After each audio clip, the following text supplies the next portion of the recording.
Сарваржан каналына хош келдіңіздер. Бүгін дайындайтынымыз бауырсақ. Бауырсаққа керек заттар: тұз, ұн, құмшекер, дрожжи, сары май, сүт жылы болу керек, суда жылы болу керек. Қамырды жақсылап тұрып илейміз. Қамыр қолға жабыспау керек. Әбден иін қандырып жақсылап илейміз.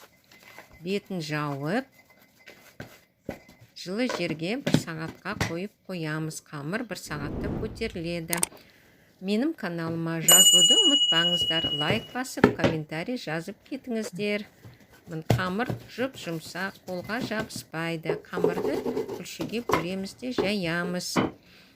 Қиғаштап кесіп, бауырсақ дайындаймыз. Ыстық майға салып алып, пісіріп аламыз.